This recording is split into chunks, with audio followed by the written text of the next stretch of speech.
Imagem duplicada das cortinas e pelas laterais. Imagem interna do plenário vazio. Em letras brancas, direto do plenário.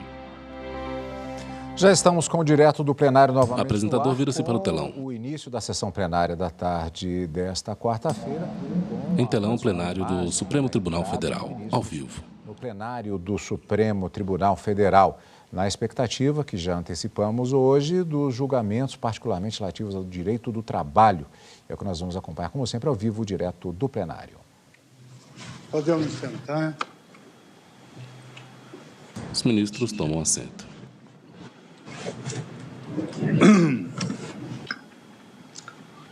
Muito boa tarde a todos e a todos. Nossa vice-presidente. A câmera se aproxima, abre a sessão no plenário físico do STF o ministro Luiz Fux, presidente do Supremo Tribunal Federal. Ministro Gilmar Mendes, ministro Ricardo Lewandowski, ministro Luiz Roberto Barroso, ministro Luiz Edson Fachin, ministro Alexandre de Moraes. Na imagem, o ministro-presidente está ao meio. À sua direita, o representante do Ministério Público, à sua esquerda, Carmelília Oliveira de Souza, assessora-chefe do plenário. Ao fundo, parede de mármore clara, sob o ministro-presidente, brasão. Da República, aqui à minha direita, e senhores advogados que vão proceder à sustentação. Muito boa tarde a todos. Vamos à abertura da 15ª sessão ordinária do plenário do Supremo Tribunal Federal, com a leitura da ata da sessão anterior. Ata da 14ª sessão extraordinária do plenário do Supremo Tribunal Federal, realizada em 19 de maio de 2022. Presidência do senhor ministro Luiz Fux, presentes à sessão os senhores ministros Gilmar Mendes, Ricardo Lewandowski, Carmen Lúcia, Dias Toffoli, Rosa Weber, Roberto Barroso. De pé no plenário, à esquerda do ministro-presidente, Carmelília Oliveira de Souza, assessora-chefe do plenário. Procurador-Geral da República, doutor Antônio Augusto Brandão de Aras. Abriu-se a sessão às 14h41, sendo lida e aprovada a ata da sessão anterior. Não havendo nenhuma oposição, eu considero aprovada a ata. Iniciaremos hoje os nossos trabalhos com o julgamento da arguição de preceito fundamental número 381 da relatoria de Sua Excelência, ministro Gilmar Mendes. Esse tema da DPF, ele se refere a 3 objetivos de desenvolvimento sustentável da Organização das Nações Unidas. Número 8, trabalho decente e crescimento econômico. Número 10, redução das desigualdades. E número 16, paz, justiça e instituições eficazes. Eu passo a palavra, então. Aqui também há uma anotação que esse feito iniciou-se o julgamento virtual e o destaque foi feito por Sua Excelência, a ministra Rosa Weber. Então, nós vamos seguir aquela metodologia que Vossa Excelência, o ministro Gilmar Mendes, vai ler o relatório, vamos ouvir as sustentações, depois do voto de Vossa Excelência, vota em seguida o colega que destacou. Então, Vossa Excelência tem a palavra para a leitura do relatório. Boa tarde, presidente. Boa tarde a todos os colegas, senhoras ministras, senhora vice-presidente Rosa Weber, senhora ministra Carmen Lúcia, senhores... Gilmar Mendes, ministro do STF. Trata-se de arguição do descumprimento do preceito fundamental com pedido de medida liminar proposta pela Confederação Nacional do Transporte, CNT. A ação tem por objeto decisões do Tribunal Superior do Trabalho e de tribunais regionais do trabalho que violariam os princípios constitucionais da segurança jurídica, da isonomia e da livre iniciativa, ao afastarem a incidência do artigo 62.1 da Consolidação das Leis do Trabalho para condenar empregadores ao pagamento de horas extras e horas trabalhadas em dias de descanso antes da vigência da Lei Federal 12.619 de 2012, apesar da existência de convenções coletivas pactuadas entre transportadoras e motoristas, prevendo a ausência de controle de jornada externa de trabalho. A requerente indica que a Lei 12.619 disciplinou os direitos e os deveres dos motoristas profissionais ao introduzir a seção 4A do serviço do motorista profissional na consolidação das leis trabalhistas. Aponta que, a partir desse diploma legislativo, parcialmente alterado pela Lei 13.103 de 2015, o motorista profissional passou a ter direito à jornada de trabalho fixa e a tempo de direção obrigatoriamente controlado pelo empregador por meio de diário de bordo, papeleta ou ficha de trabalho externo, nos termos do artigo 73, parágrafo 3º, CLT. Narra que, até então, em razão da ausência de meios aptos à fiscalização da jornada de trabalho, motoristas que conduzissem veículo a uma determinada distância do município da sede ou da filial da transportadora, de modo a inviabilizar o controle da jornada de trabalho pelo empregador, estariam submetidos ao artigo 62.1 do Código Trabalhista, que exclui do regime típico de trabalho empregados que exercem atividade externa incompatível com fixação de horário de trabalho, devendo tal condição ser anotada na Carteira de Trabalho e Previdência Social, CTPS, e no registro de empregados. Aduz que tal enquadramento foi acordado em negociação coletiva firmada entre sindicatos representativos dos motoristas e das transportadoras. Para tanto, instrui a petição inicial com diversas convenções coletivas nesse sentido.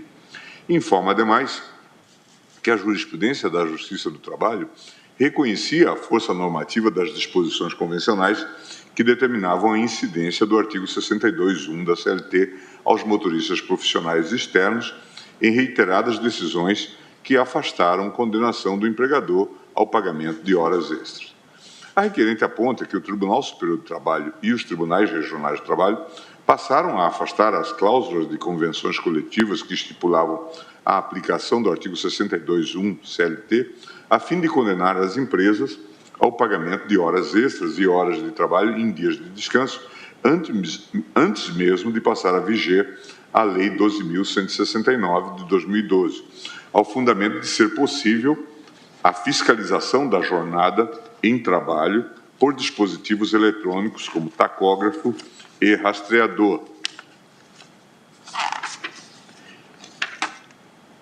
em afronta à orientação jurisprudencial. O ministro tem uma porção de papéis da seção de dissídios individuais 1 do TST. O tacógrafo, por si só, sem a existência de outros elementos, não serve para controlar a jornada de trabalho de empregado que exerce atividade externa. Nesse contexto, decisões no sentido contrário, relacionadas a período anterior à vigência da Lei 12.619, violariam os princípios constitucionais da segurança jurídica, da isonomia e da livre iniciativa. A requerente pleiteou a concessão de medida liminar para determinar aos órgãos jurisdicionais das instâncias da Justiça do Trabalho a suspensão do andamento de todos os processos, bem como a suspensão dos efeitos de toda decisão proferida nos autos em que discutida a validade da cláusula de convenção coletiva que prevê a aplicação do inciso 1º do artigo 62 da CLT para os contratos de trabalho de motoristas externos, em razão da impossibilidade de as transportadoras controlarem a jornada de trabalho dos seus empregados antes da entrada em vigência da Lei 12.619 de 2012. Prestar informações, o TST e os Tribunais Regionais do Trabalho da Terceira, 12ª, 16ª, 23ª e 24ª Região. Indicaram basicamente que a mera condição de motorista externo não é suficiente para tornar incompatível a fixação e o controle de sua jornada de trabalho, ressaltando nesse aspecto a importância do princípio da realidade dos fatos.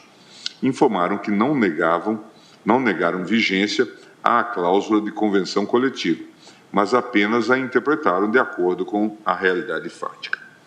Em 9 de junho de 2016, neguei seguimento à ADPF por entender que faltava na pauta ADPF 381, requerente CLT, sobre a aplicação do preceito fundamental considerado violado. A Confederação Nacional do Transporte interpôs agravo regimental no qual sustentou que as decisões objeto desta arguição de descumprimento de preceito fundamental também teriam violado os princípios constitucionais da segurança jurídica, da isonomia e da livre iniciativa, em especial por ser questão já acordada em convenção coletiva e, por isso, não estar contabilizada em possíveis prejuízos das empresas empregadoras. Reconsiderei a decisão que negou seguimento à DPF por entender que a presente arguição de descumprimento de preceito fundamental tem, em verdade, fundamento na negativa de validade do acordo ou convenção coletiva nos termos do artigo 7º, inciso 26 da Constituição Federal, por reiteradas decisões da Justiça do Trabalho e por ser, portanto, tema mais amplo do que inicialmente aventado. Adotei, por analogia, o rito do artigo 12 da Lei 9868, de 10 de novembro de 99, e determinei a requisição de informações definitivas e a remessa dos autos sucessivamente ao Advogado-Geral da União e ao Procurador-Geral da República. A Procuradoria opinou pela improcedência do pedido. Instruída a DPF, o processo foi liberado para julgamento em 5 de 5 de 2017. Em 19 de 12 de 2019, acatei parcialmente pedido formulado pela Confederação Nacional do Transporte e determinei à Justiça do Trabalho a observância da suspensão de todos os processos pendentes, individuais e coletivos, que versem sobre a validade de norma coletiva que restrinja ou limite direitos trabalhistas não constitucionalmente previstos nos termos do decidido no processo paradigma no tema 1046 da sistemática da repercussão geral, suspensão que deveria incidir, inclusive, sobre os que tratam sobre a aplicação do artigo 62.1 da CLT aos motoristas profissionais externos e do setor de transporte de carga.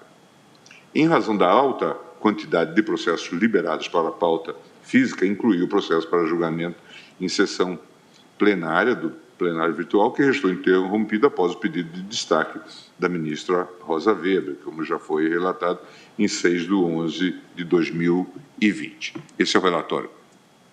Obrigado, ministro Gilmar Mendes, pelo relatório da DPF 381.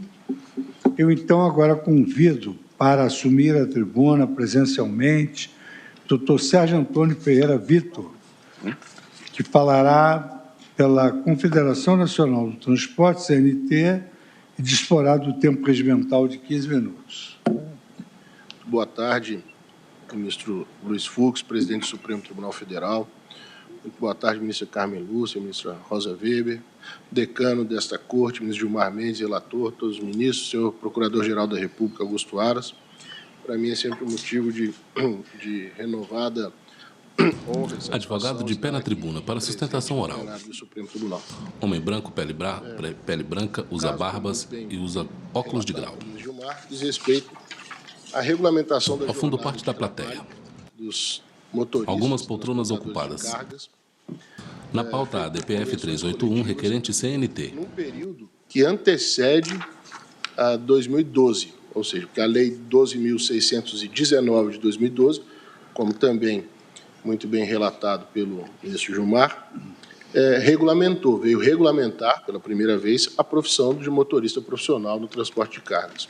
Então, primeira questão importante de deixar consignada nesse julgamento é que o que se discute aqui é um período anterior à Lei 12.619 de 2012, portanto, um período bastante restrito no tempo, mas que, ao contrário do que fora argumentado, por exemplo, pelo então Procurador-Geral da República, doutor Rodrigo Janot, isso não tem o condão de levar ao prejuízo da arguição de descumprimento de preceito fundamental.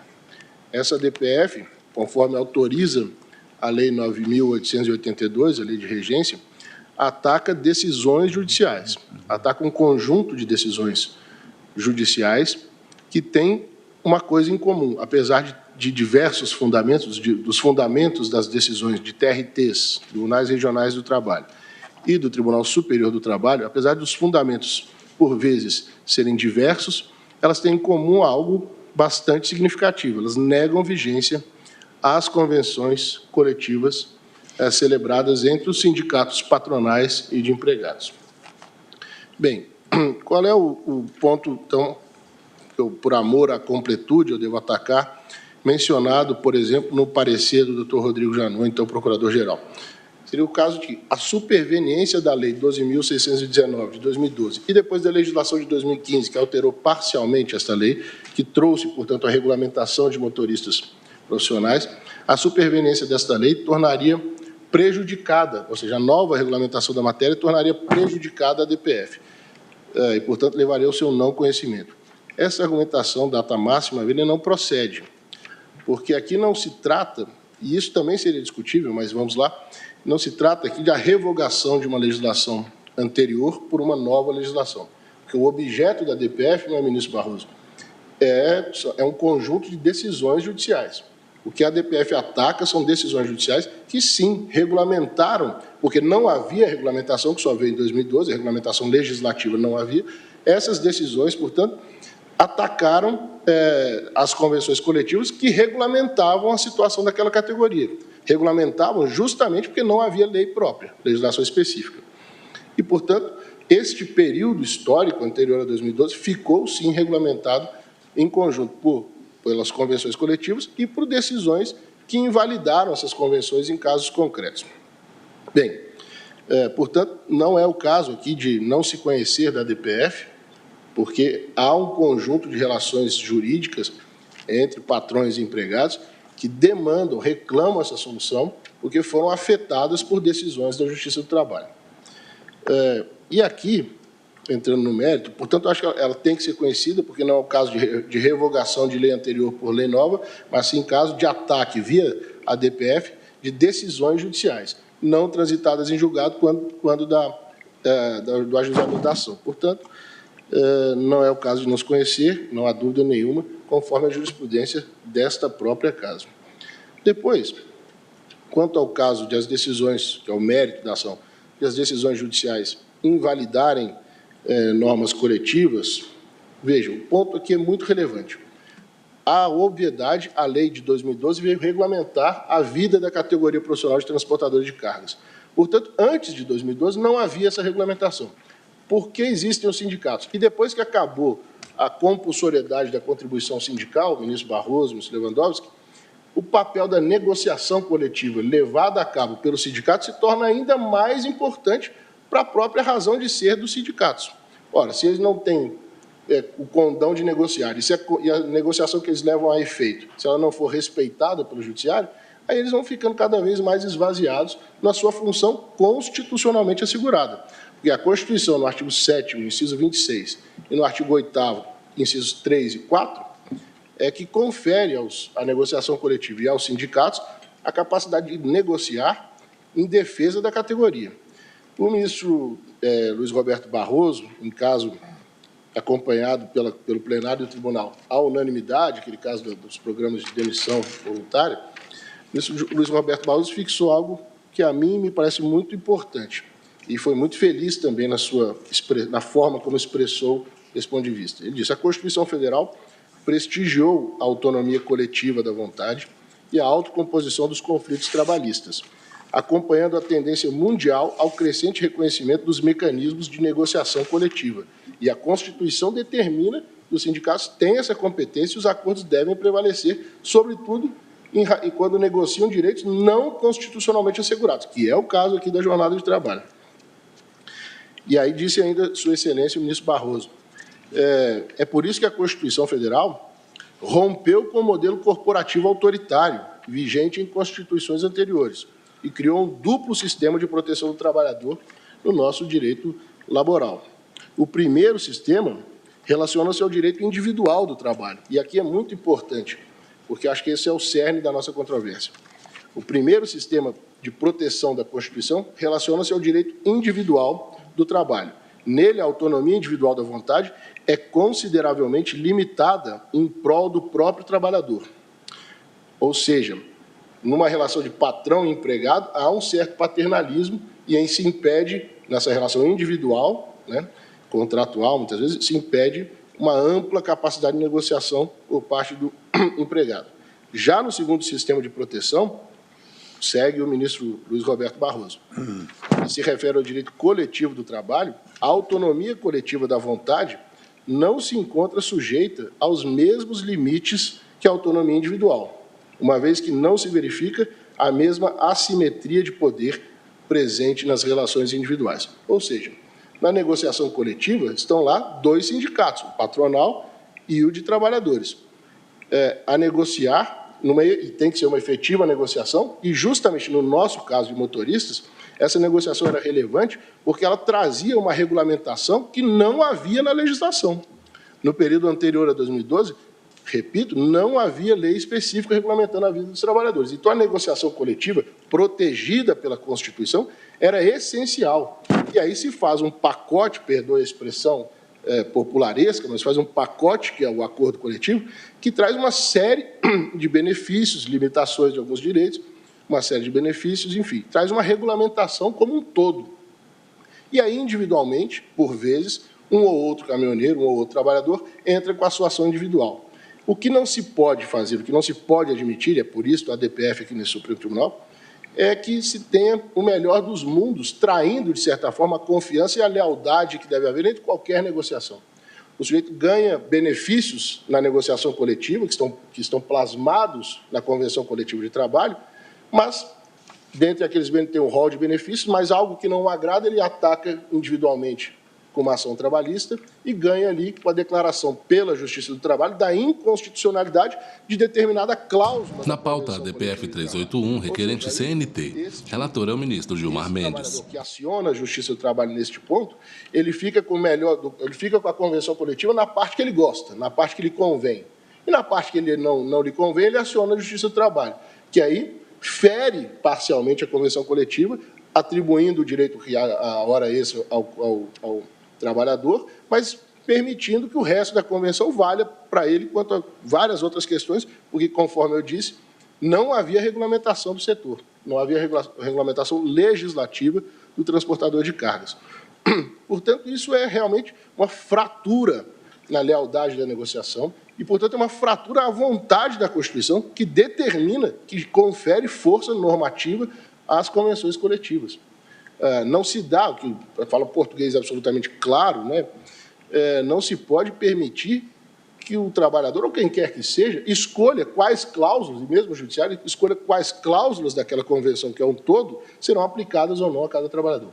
Ou bem ela se aplica como um todo, já que não fere a Constituição, ou não se aplica.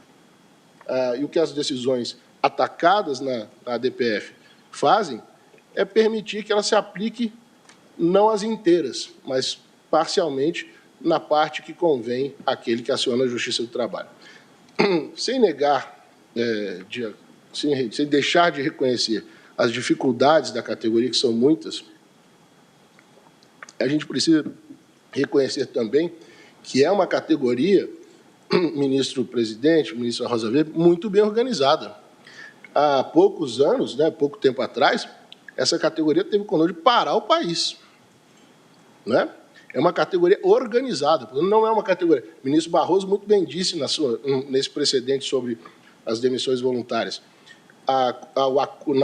No sistema de proteção coletiva do trabalhador, a autonomia da vontade deve ser muito mais prestigiada do que no individual, porque aqui não há assimetria de forças, muito menos com a categoria que tem tal força que parou o país. E, portanto, o que se quer é a validade de convenções que regulamentaram o setor. Eu vou tentar terminar por aqui, porque são muitas sustentações e o tempo da Corte eu sei que é muito precioso.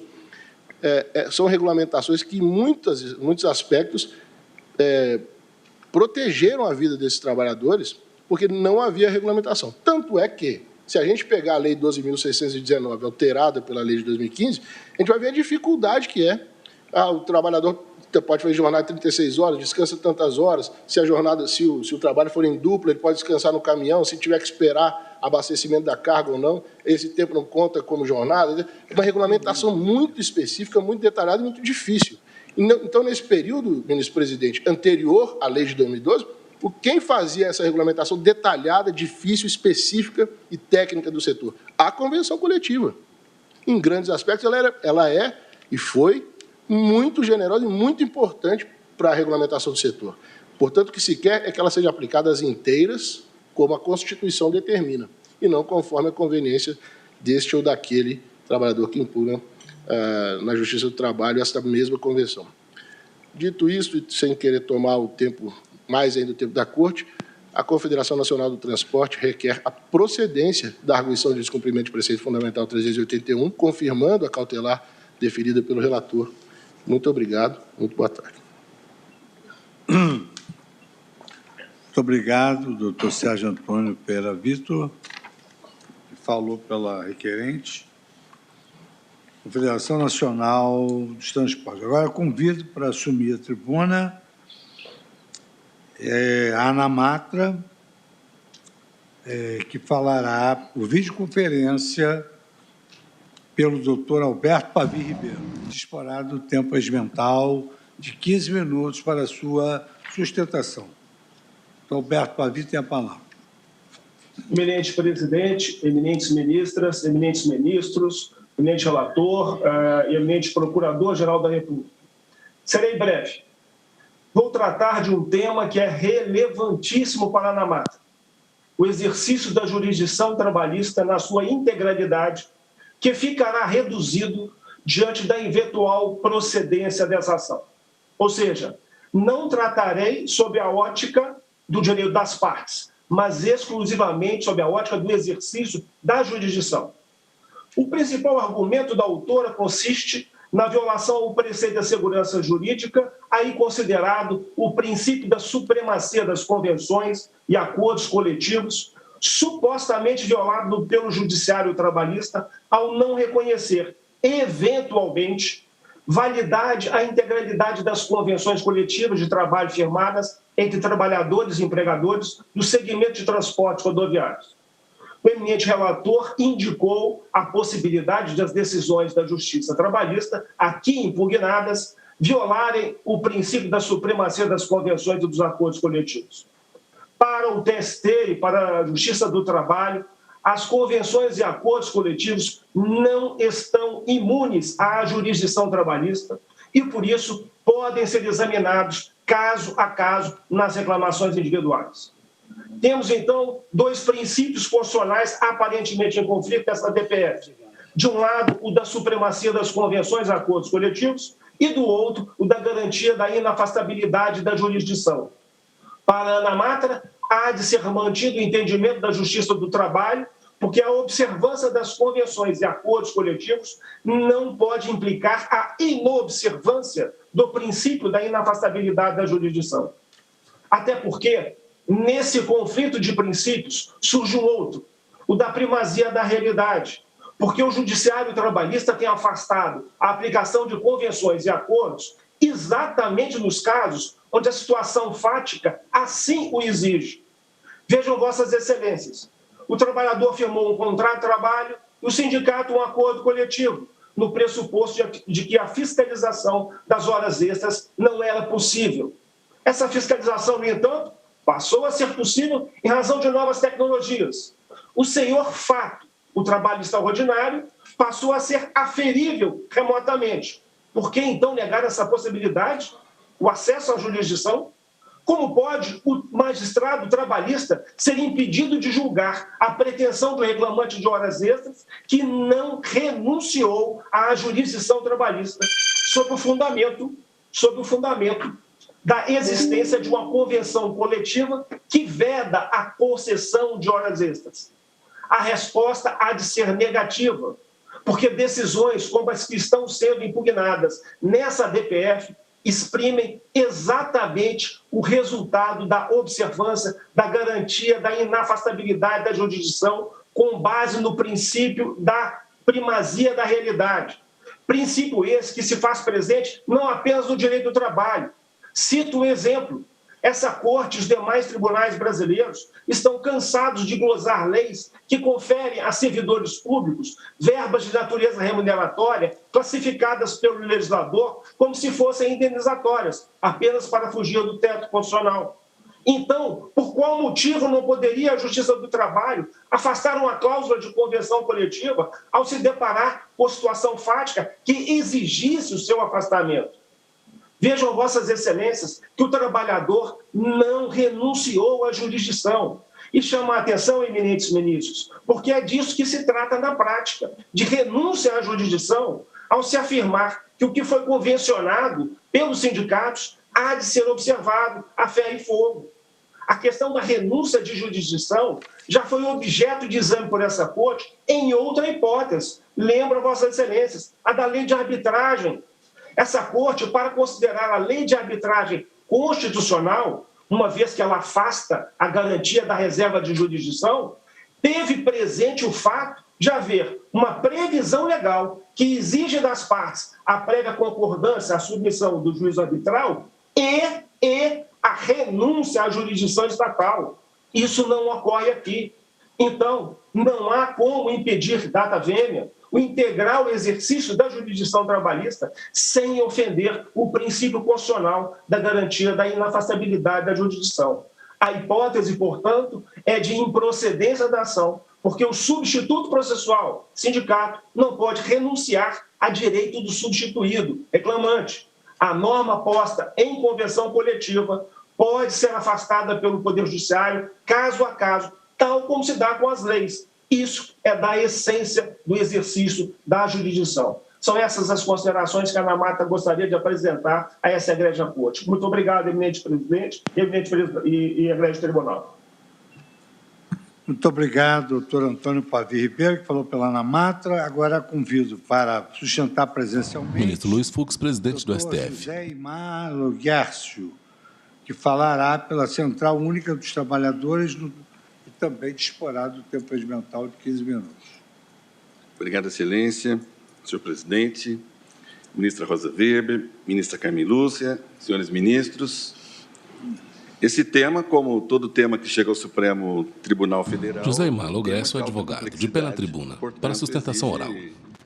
Muita reflexão e também uma extrema acuidade em relação às consequências, digamos assim, de uma decisão da Suprema Corte que, de certo modo, também conforma... Não é? STF julga processo contra a decisão do TST que condenou empresas ao pagamento de horas extras para motoristas profissionais, a DPF 381, requerente CNT. Ao ODS 10 e ao ODS 16, uma resposta não só para o Brasil, mas também para o sistema internacional sobre um dos temas mais importantes da existência dos sindicatos, que é a negociação coletiva. Esse tema da autonomia coletiva, ele é talvez hoje o tema central no Brasil e no mundo. A OIT acaba de publicar, entre abril e maio agora, muito recente, um relatório de análise de 125 países sobre negociação coletiva. A importância, inclusive, da negociação coletiva no período da Covid. A importância da presença dos sindicatos para a proteção dos direitos dos trabalhadores e dos direitos humanos dos trabalhadores. Por intermédio da negociação coletiva, é que se implementa um sistema de trabalho decente e de proteção dos direitos humanos da pessoa trabalhadora, inclusive incluindo pautas, e é para isso que existe uma negociação coletiva, incluindo pautas novas, como a questão do racismo, como a questão da mulher, como a questão da aprendizagem, das cotas de PCD, em que se asseguram os direitos fundamentais. O grande papel da negociação coletiva é assegurar os direitos fundamentais da pessoa trabalhadora. E aí me parece que aqui teremos que enfrentar algumas questões que são postas. Sob o aparente argumento de fortalecimento dos sindicatos, se coloca como premissa e como naturalização uma negociação regressiva. A negociação regressiva para a Organização Internacional do Trabalho, ela não pode ser naturalizada. Ela é exceção vinculada a determinadas premissas, premissas que no precedente já citado do ministro Barroso estavam presentes. Não é possível, por exemplo, que se diga que os sindicatos e as empresas podem, na autonomia coletiva, mais do que o próprio legislador. Não é possível dizer que essas partes podem mais do que o próprio país quando não cumpre tratados internacionais. Portanto, estabelecer limites para a atuação das partes numa negociação coletiva é o que protege os próprios sindicatos. A ausência de limite ela faz com que um sindicato entre numa negociação coletiva em absoluta desvantagem. Isso não significa desprestigiar a negociação coletiva, ao contrário. Porque a negociação coletiva, ela se dá em ambiente concreto, em ambiente político e econômico real. Eu não conheço nenhum sindicato no Brasil ou em qualquer parte do mundo que, diante de uma crise financeira, não senta com a empresa para negociar. Aliás, essa corte iniciou o julgamento do caso Embraer, que também está na pauta de hoje para retomada, em que se trabalha ali uma questão fundamental, que é nas dispensas coletivas. E como é que essa corte vinha caminhando? E, nesse sentido, um caminho e um passo importante. Considerar a negociação coletiva um processo, um procedimento, menos do que os conteúdos, e o conteúdo pode ser investigado, sim, na jurisdição. Meu colega acabou de dizer, é impossível afastar a jurisdição de forma imediata e de forma antecipada, porque não se trata de invalidar cláusulas, mas de se examinar a cláusula diante de um complexo sistema normativo, inclusive do ponto de vista internacional. Agora, a procedimentalização da negociação é fundamental. Por exemplo, na Itália, se exige que as partes façam como se faz, por exemplo, numa lei em que se demonstra os considerandos, por que se estabelece aquela cláusula, qual é a contrapartida daquela cláusula que se flexibiliza ou que se estabelece setorialmente um ajuste. O ajuste setorial foi admitido na doutrina do ministro Godinho, de muitos anos, em que se admite, porém, jamais como premissa e como naturalização. Este é o grande problema quando se examina o tema da negociação coletiva regressiva. Ela não pode ser naturalizada, ela não pode ser a premissa de um sistema de negociação coletiva. Aliás, o Brasil, para o ano que vem, na Organização Internacional do Trabalho, deverá encaminhar um relatório sobre como vem protegendo a negociação coletiva, exatamente pela depreciação do sistema de proteção de atuação sindical nas negociações que veio por ocasião da reforma trabalhista. O Brasil terá que, no ano seguinte, no ano que vem, na Conferência Internacional, apresentar o seu relatório. Porque esse é um tema... Na pauta DPF 381, requerente CNT. Portanto, excelências, acho que aqui, né, se está diante esse processo. E o processo seguinte, eles se relacionam, não é? Pela temática. E tem a maior relevância, não é? Examinar as consequências de uma negociação coletiva, inclusive, por exemplo, para políticas públicas. É possível que uma determinada negociação coletiva atinja uma política pública. Vossas Excelências receberam memoriais, tenho certeza, relacionados a outra cláusula, que é a cláusula sobre aprendizagem e PCD. Também uma cláusula importantíssima, e que, às vezes, o sindicato chega numa negociação coletiva, se ele não tiver uma obrigação, naquele momento, de cumprir o mínimo de uma legislação, ele está, vou usar uma linguagem bastante simples, ele está vendido numa negociação.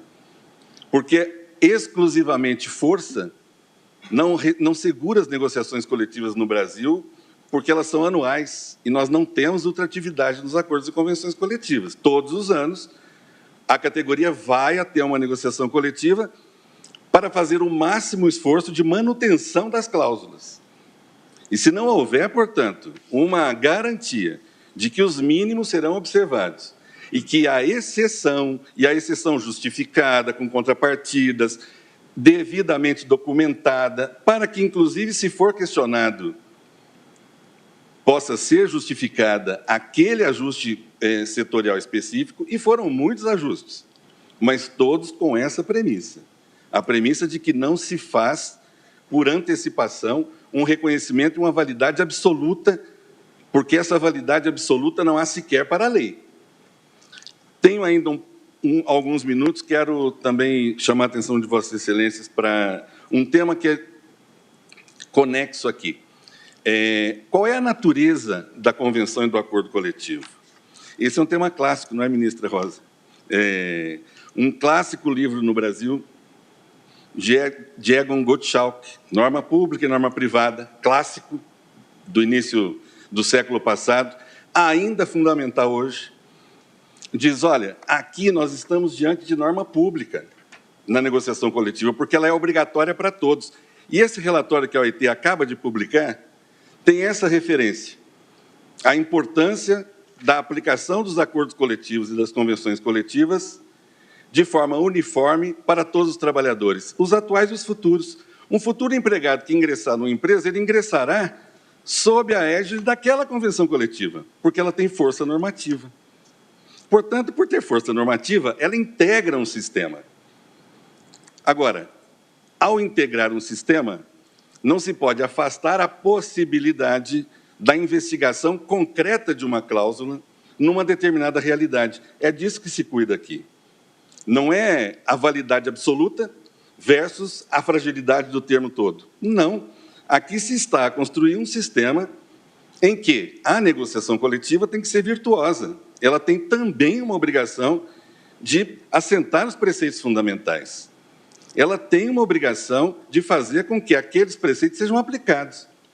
É para isso que se cumpre o tema do trabalho decente. O tema do trabalho decente passa pela negociação coletiva, como afirmação de direitos. Portanto, quero encerrar a minha sustentação chamando a atenção para, primeiro, essa questão.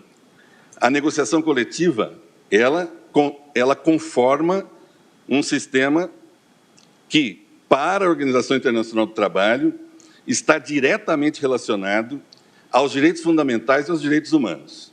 Portanto, qualquer debilidade no sistema de negociação é também uma debilidade na democracia. Isso porque a própria ONU diz, bom, direitos humanos são indivisíveis. Não é possível ser garantista para direitos políticos e civis e absolutamente flexível para os direitos sociais, econômicos, culturais e ambientais. É preciso que esses sistemas se integrem. E a integridade aqui significa dar às partes que, mesmo na negociação coletiva, não são absolutamente iguais, embora toda a doutrina trabalhista, nacional e internacional, dê à negociação coletiva um evidente momento diferenciado da autonomia individual. É por isso que, na autonomia coletiva, as partes são, em princípio, equivalentes, mas elas não são absolutamente equivalentes. Sabemos, por exemplo, com a negociação coletiva, com uma empresa como a Google, por exemplo, que agora está por reconhecer alguns sindicatos nas suas bases, ou a Amazon, nós estamos falando de empresas desse porte nas negociações coletivas, né?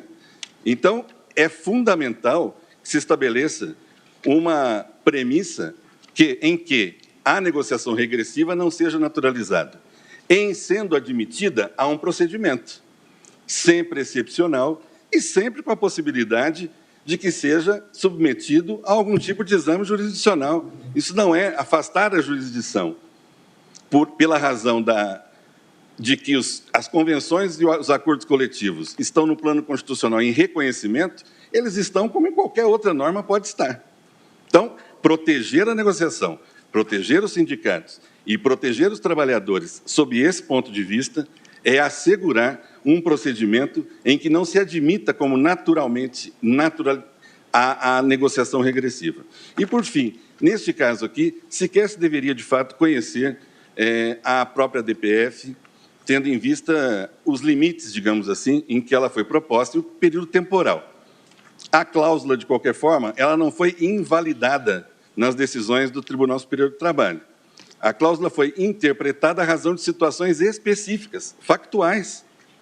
E, portanto, interpretação de norma é uma das, digamos, excelências de uma justiça especializada como a Justiça do Trabalho, né? A quem incumbe verificar as condições específicas de uma determinada situação das relações de trabalho. Por fim, hoje foi publicado na Folha de São Paulo um brilhante artigo de um jurista, Antônio Bailos, professor da Universidade de Castilha-La Mancha, falando da reforma trabalhista na Espanha, que, pela primeira vez, depois de tantos anos, recompõe a ideia e a importância da proteção social como norteadora das relações individuais e coletivas de trabalho. É um artigo de um jurista da maior importância e que, nesse momento, coloca o tema da negociação coletiva, o tema do tripartismo, o tema do diálogo social como central para que nós possamos ter um sistema de proteção de direitos fundamentais que, de fato, cumpra a Agenda 2030, como se espera que nós todos possamos cumprir. Muito obrigado. Muito obrigado, doutor José Aymar. Passo agora a palavra à Sua Excelência, doutor Antônio Augusto Brandão de Aras, que fará a sua sustentação presencialmente pelo tempo regimental. Boa tarde a todas e a todos. Cumprimento Sua Excelência, o excelentíssimo senhor presidente da Suprema Corte Constitucional Brasileira, ministro Luiz Fux. Cumprimento a eminente vice-presidente, ministra Rosa Weber. Cumprimento a Sua Excelência, ministra Carmen Lúcia. Cumprimento o senhor ministro decano e relator Gilmar Mendes, todos os demais ministros que aqui estão presentes e nos acompanham por videoconferência, senhores advogados presentes e no plenário virtual, doutora Carmen Lília, assessora-chefe do plenário, minhas senhoras e meus senhores. Senhor presidente, quem fala é Augusto Aras, Procurador-Geral da República. Para o país e diz respeito ao futuro das relações de trabalho em razão dos novos tempos, da contemporaneidade que se faz, como sempre, em todos os tempos, inovadora, em algumas ocasiões, de forma muito mais decisiva. Parece no seu caso. Desse aspecto, impugna-se nessa DPF várias decisões oriundas de tribunais regionais do trabalho e do Tribunal Superior do Trabalho, que, invalidando ajustes coletivos que disciplinavam a temática da jornada do trabalho dos motoristas, determinavam a incidência de legislação alegadamente mais protetiva. A temática de fundo, portanto, diz respeito aos limites e possibilidades constitucionais de manejo das convenções coletivas de trabalho em matéria de direitos constitucionalmente previstos. Cumpre ter presente que o sistema constitucional brasileiro, conferindo ampla proteção ao trabalhador, reconhece o valor social do trabalho como um dos fundamentos do Estado brasileiro. Acresce que a lei maior reconhece e garante os institutos básicos do direito coletivo do trabalho, realçando a liberdade sindical e dando pleno reconhecimento das convenções e aos acordos coletivos do trabalho como direito dos trabalhadores, na medida em que expressamente autoriza a sua celebração em matéria de salário e de jornada de trabalho. Esses dispositivos constitucionais indicam a adoção, pelo Constituinte, do Instituto que a doutrina estrangeira e nacional denomina de autonomia privada negocial coletiva, aplicável no campo do direito do trabalho, em contrapartida ao então vigente intervencionismo estatal. Não se trata de afastar a regulação do Estado das relações de trabalho, mas de compreender que os sujeitos da relação laboral, muitas vezes, têm mais condições de perceber e disciplinar minuciosamente as nuances da relação em concreto que o próprio Estado. E, por isso, data vênia, é preciso prestigiar a autonomia negocial das partes envolvidas, reconhecendo-se-lhes poder normativo. É de se salientar que se trata de uma negociação realizada por representação. Nestes termos, as partes que transigem estão adstritas não só às normas cogentes aplicáveis à generalidade dos negócios jurídicos, cujo delineamento é marcado por sua função social e pelos deveres anexos ou laterais, mas também com os princípios da transparência e da lealdade para com os representados. Não se há de perder de vista também a realidade do contrato de trabalho e mesmo o caráter protetivo de certas relações laborais. Sublinhe-se, contanto, que o sinalagma típico do exercício da autonomia negocial no direito civil não compõe o substrato da negociação coletiva e, portanto, não há exigência de contrapartida matemática para o propósito de legitimar-se a redução ou supressão de direito social trabalhista por meio de acordo ou convenção coletiva. Contudo, a existência de vantagem objetiva para ambos os polos de interesses é íncita à própria ratio que conforma e preside esses processos de negociação coletiva, os quais, no limite, não podem ter como êxito último a mera abdicação dos direitos dos empregados. Saliente-se ainda que o Constituinte, ao delinear um projeto de sociedade, reservou à Constituição a disciplina de matérias que, por sua relevância, mostram-se infensas até mesmo à atividade legislativa ordinária, pelo que também são insusceptíveis de flexibilização por negociação coletiva. Ainda na lógica da função social da negociação, é defeito às partes interessadas ferirem direitos de terceiros e da sociedade como um todo. Podemos dar como exemplo, na linha do que reiteradamente tenho afirmado em pareceres, ser inadequada a negociação sobre os quantitativos de vagas reservadas nas empresas para preenchimento por aprendizes e pessoas com deficiência. Entendimento contrário poderia excluir do mercado de trabalho grupos vulneráveis, indo de encontro ao princípio da dignidade humana. No campo da teoria geral do direito, as convenções e os acordos coletivos do trabalho são nítida expressão do que, em estudo clássico, Cesarini e Sforza chamava de o direito dos privados, ou seja, do direito que os sujeitos privados, abro aspas, criam para regular determinadas relações de interesse coletivo, onde se disciplinam em modo diverso do estabelecido por uma norma estatal. Fecho aspas. Na presente ADPF, a questão de fundo relaciona-se com a jornada de trabalho, direito que pode ser objeto de negociação coletiva e cuja disciplina normativa não se esgota no texto constitucional. A atividade de negociação coletiva sobre esse tema, dentro da proporcionalidade e devidamente justificada, não viola direito constitucional indisponível dos trabalhadores. A Constituição da República autoriza a negociação coletiva sobre a matéria, havendo de se prestigiar, portanto, a autonomia privada coletiva que tem fundamento constitucional.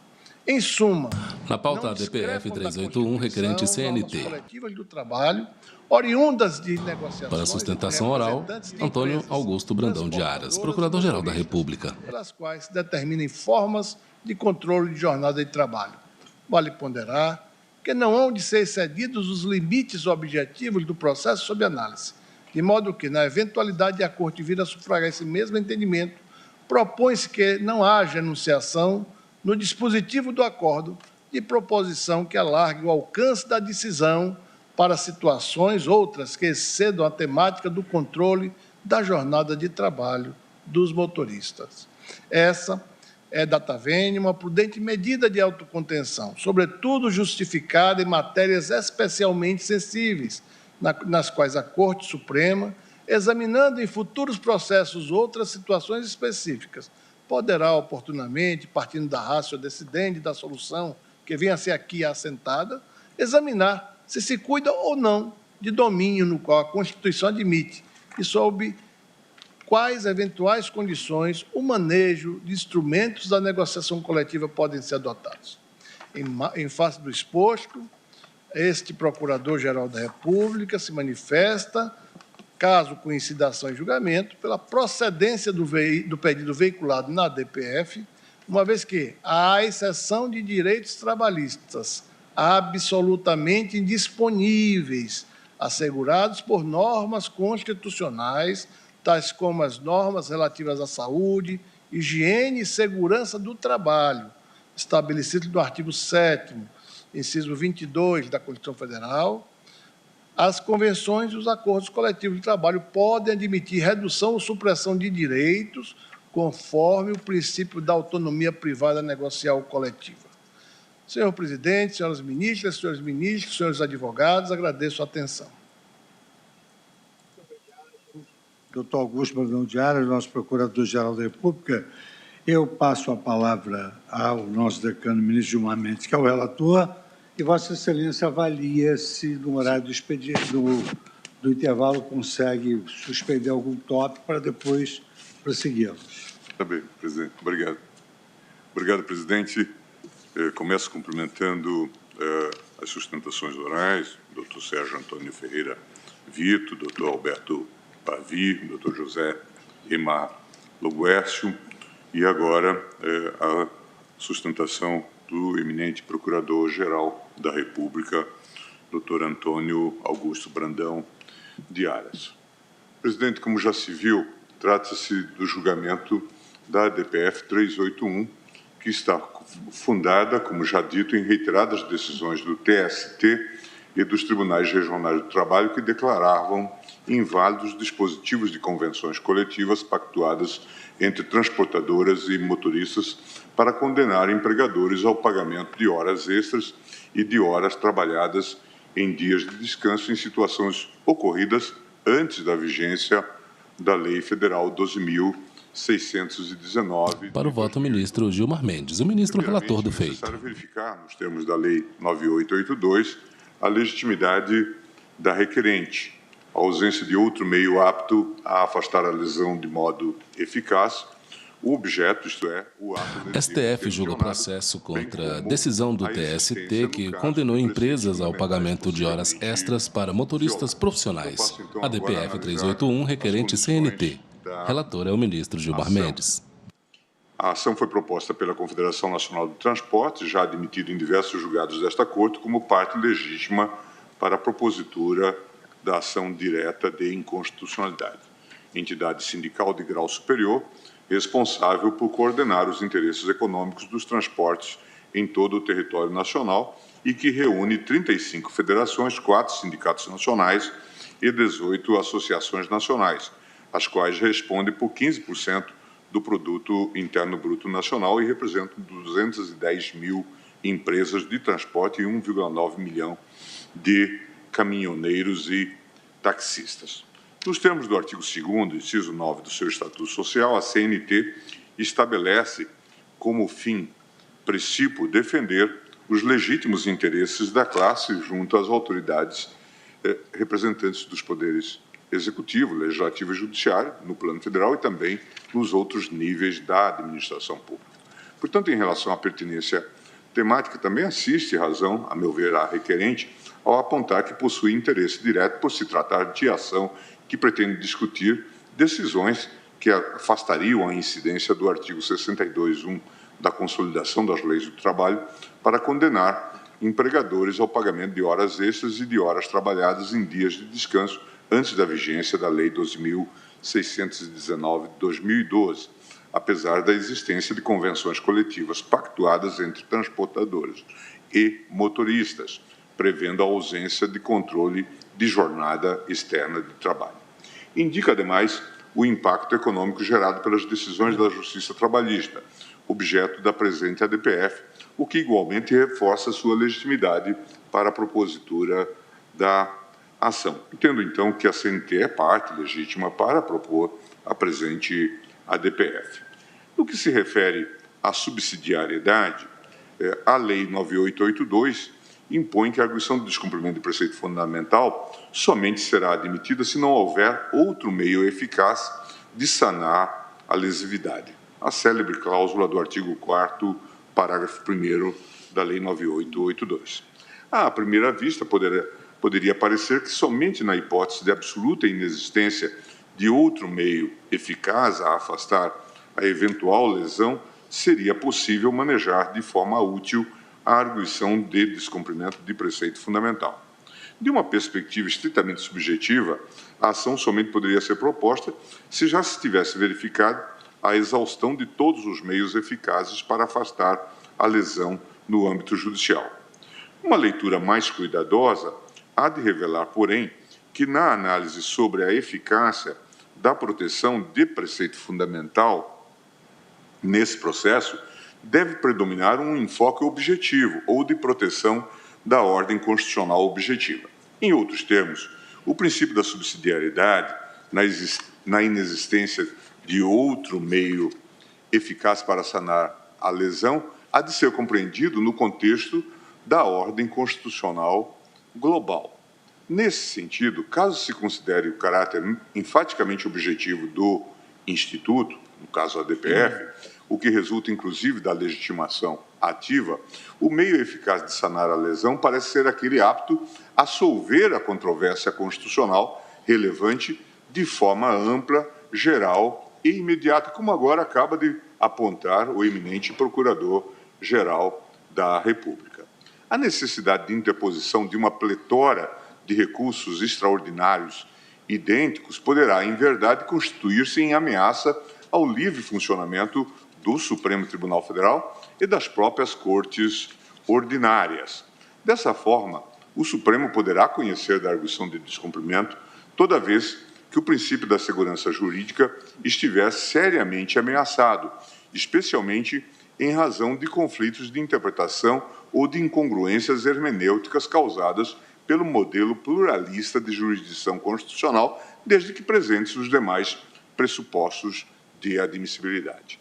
É fácil ver também que a fórmula da relevância do interesse público para justificar a admissão da arguição de descumprimento, explícita no modelo alemão, tratando da Verfassung Beschwerde, do recurso constitucional, está implícita no sistema criado pelo legislador brasileiro, tendo em vista especialmente o caráter marcadamente objetivo que se conferiu ao Instituto.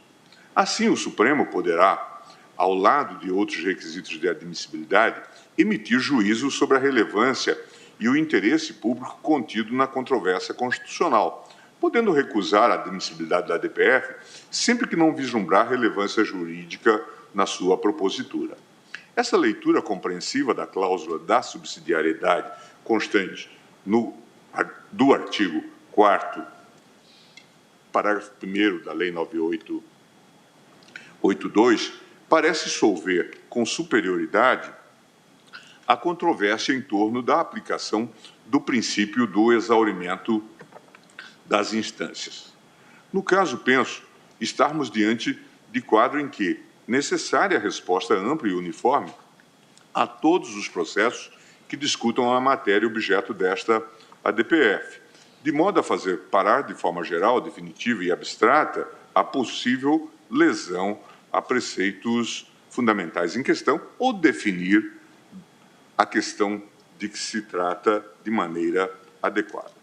Em diversos julgados, verifica-se que a Justiça Trabalhista tendia a acatar a validade de cláusula de acordo ou convenção coletiva que estipulasse a aplicação à categoria dos motoristas profissionais do previsto no artigo 62(1) da Consolidação das Leis do Trabalho.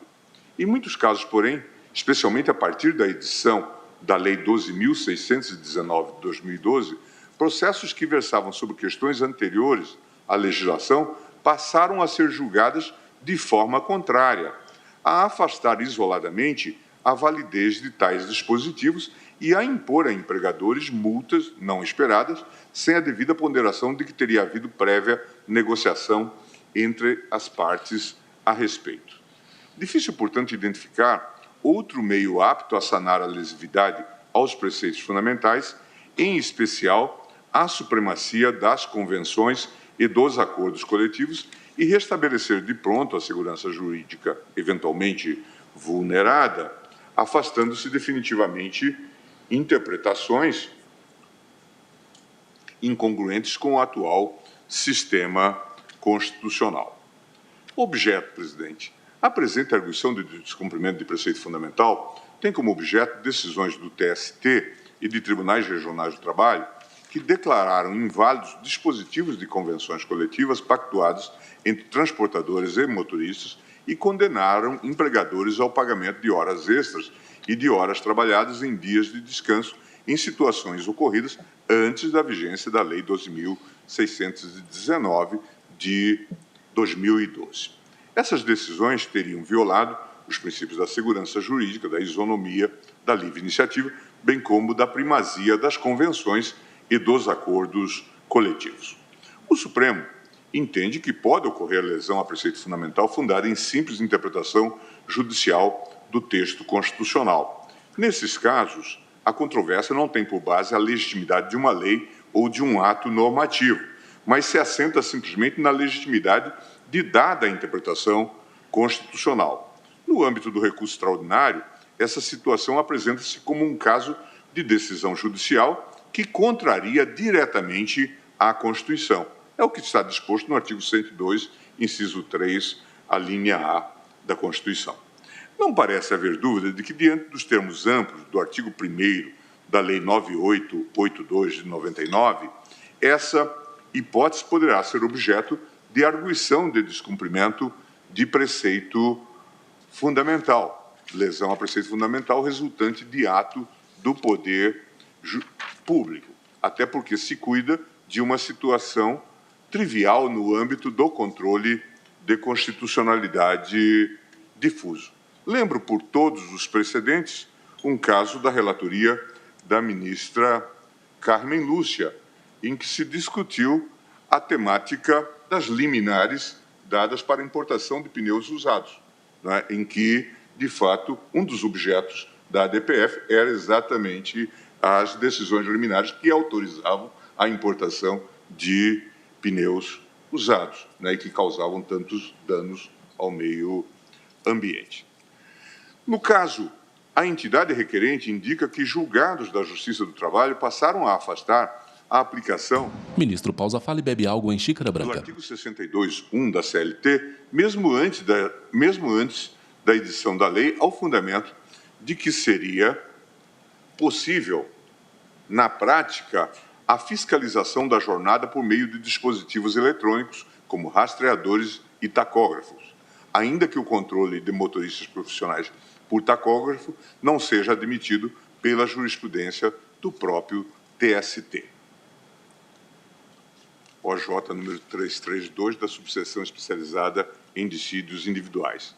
No ponto, transcrevo, presidente, emendas de julgados selecionados da Justiça do Trabalho, a fim de indicar a existência de interpretações dúbias acerca do afastamento do artigo 62.1 da Consolidação das Leis do Trabalho, ainda que sua incidência tenha sido expressamente compactuada por empregadores e empregados por meio de acordos e convenções coletivas. Cito o caso TRT 3, motorista carreteiro, trabalho externo, convenção coletiva, horas extras. As normas coletivas estabelecem condições de trabalho a serem aplicadas aos integrantes das categorias abrangidas pelo contrato coletivo, devendo ser genericamente reconhecidas em face do artigo 7º, inciso 26 da Constituição Federal.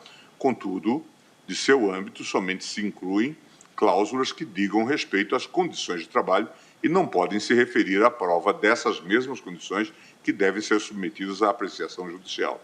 Assim, são nulas as cláusulas que estabelecem que o motorista trabalhe externamente, não fazendo jus a horas extras, pois as características da prestação individual do serviço e sua inclusão ou não no artigo 62.1 da CLT não são possíveis de serem pactuadas coletivamente, pois não se referem às condições de trabalho. O seu relator é César Machado, RO 000206057, data de julgamento 25/10/2013.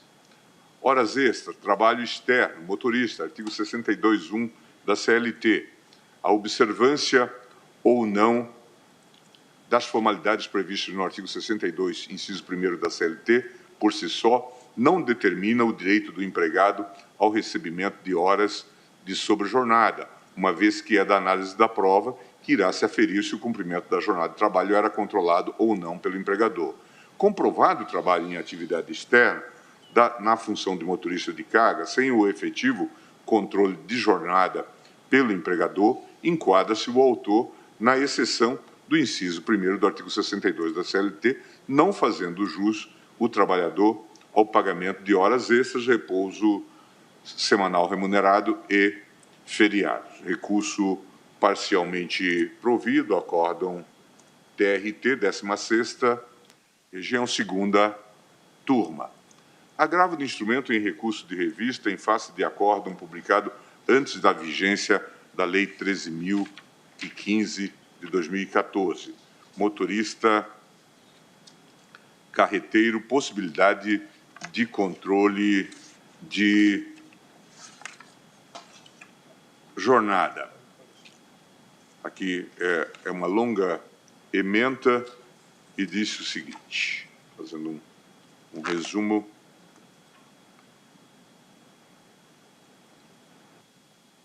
Agravo de instrumento provido. Recurso de revista, motorista, dispensa de controle de jornada por norma coletiva, impossibilidade. Ainda que se admita a tese de que há normas coletivas isentando a reclamada de controlar os horários do autor no processo de trabalho, vigora o princípio da primazia da realidade, segundo o qual a verdade extraída dos fatos deve preponderar sobre o conteúdo das formas. Diante de tal princípio, as cláusulas coletivas referidas pelo acórdão não podem prevalecer diante da realidade da rotina de trabalho do autor, em que não só se constatou ser plenamente possível a fiscalização da jornada, como na prática tal controle era efetivamente exercido. Além disso, normas advindas da negociação coletiva não podem relativizar as regras legais de proteção à saúde e higiene do trabalho, tal como ocorre quanto aos limites de duração da jornada. Recurso de revista provido. Relator ministro Douglas Alencar Rodrigues. Acórdão, 9ª turma. Verificando-se que o labor desenvolvido pelo obreiro era de motorista de caminhão, portanto, um trabalho externo, no qual não se pode aquilatar a real jornada laborada durante as viagens, há de se reconhecer a impossibilidade de se deferirem as horas extras, em virtude da excepcionalidade prevista no artigo 62.1 da CLT.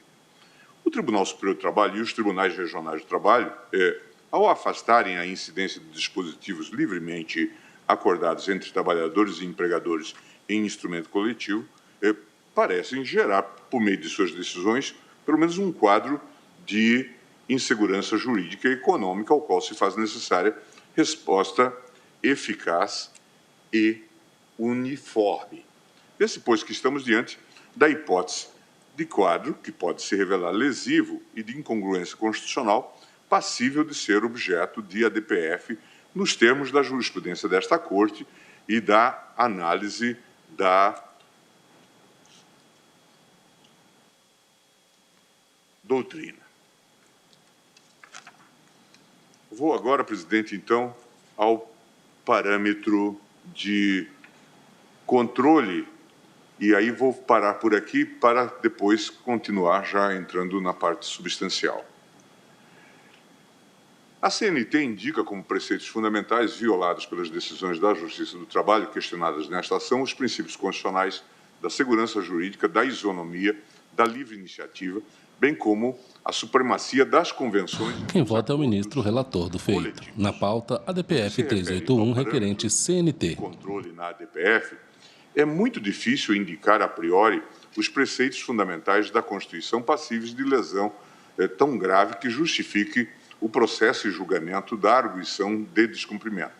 Não há dúvida de que alguns desses preceitos estão enunciados de forma explícita no texto constitucional. Assim, ninguém poderá negar a qualidade de preceitos fundamentais da ordem constitucional aos direitos e garantias fundamentais, artigo 5º, entre outros. Da mesma forma, não se poderá deixar de atribuir essa qualificação aos demais princípios protegidos pela cláusula pétrea do artigo 60, parágrafo 4º da Constituição, o princípio federativo, a separação de poderes, o voto direto, secreto, universal e periódico.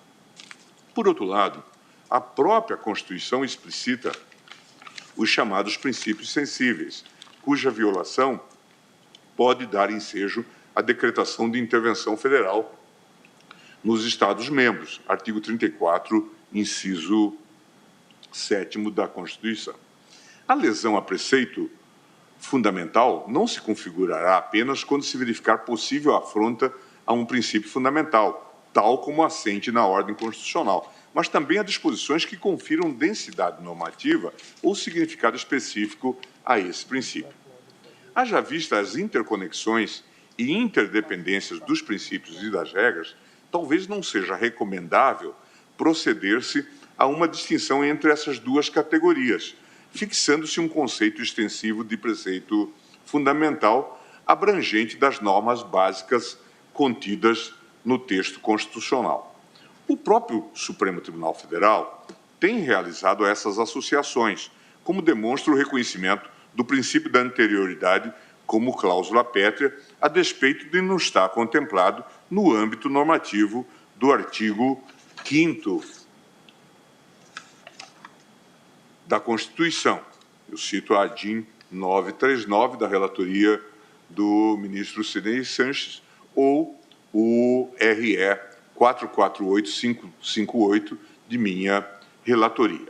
Em vista disso, me parece incontestável a qualidade de preceito fundamental atribuída aos princípios elencados nesta ação, como possivelmente lesados por essas decisões já apontadas, que declaram inválidos dispositivos das convenções coletivas pactuadas entre transportadores e motoristas, a condenar empregadores ao pagamento de horas extras e de horas trabalhadas em dias de descanso em situações ocorridas antes da vigência da Lei Federal 12.619 de 2012. Assim, a presente arguição de descumprimento, entendo que a presente arguição é cabível, preenchidos os requisitos da Lei 9882. E eu vou passar, em seguida, presidente, ao caráter constitucional das convenções e acordos coletivos e a prevalência da vontade coletiva, mas acho que posso parar